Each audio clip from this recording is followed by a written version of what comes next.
Okay, so you might wonder why I'm holding this obnoxiously big knife. And it's because it is the prop for my story about how I was ridiculously clumsy last week. But it's also a story about how our brains are able to process and deal with pain. So my story is that I was washing the dishes last week and apparently scrubbing like this, and my hand slipped off and I ended up slicing my knuckle, which has obviously healed by now, and it's no big deal.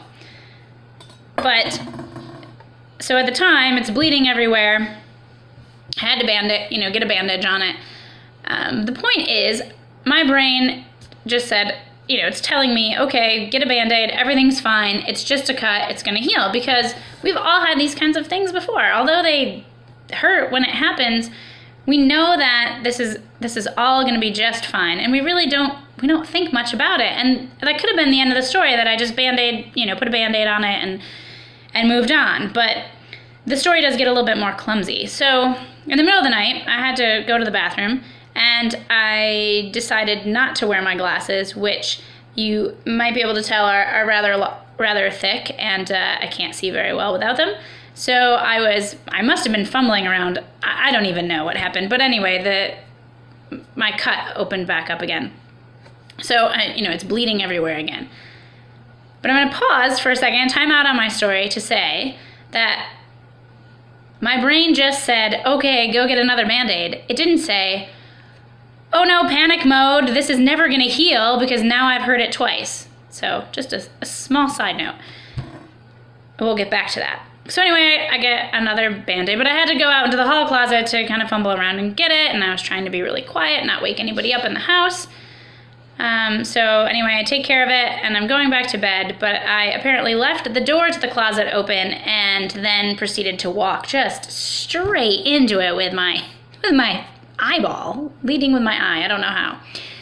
So now I've got bandaged finger and a black and blue eye. But still, you're listening to this and thinking, although I'm a really big klutz, this is no big deal. And that's exactly right. This is no big deal. Who cares? But it's all no big deal because our brain can process it. When our brain can't put it into a neat and tidy little box, it has no prior experience with this before, our brain could go into panic mode. So I see this many times. One very recent that happened actually last week was I had a client who'd had a knee replacement, lots of increased swelling after knee replacement. It happens all the time. And a lot of times that swelling will start to pool in the calf and the ankle, and you'll start to see bruising down in the calf and ankle.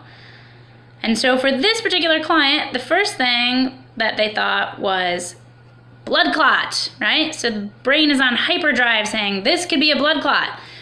So the client stopped putting as much weight through their foot, and the pain level has gone through the roof now because it's all just the brain saying, hey, this could be a blood clot.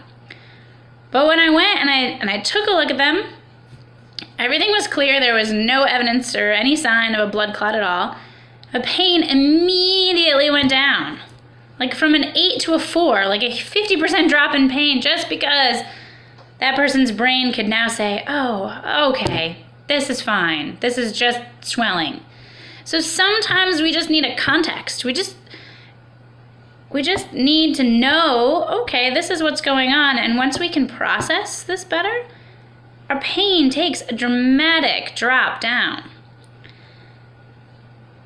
So anyway, that was the point of my story, and I hope you can laugh at how stupid I was last week. I'm sure there's more clumsy stories to come, but if you have any questions about this, go ahead and leave me a comment and show me some love. I'd appreciate it. And you guys have a great day. Bye.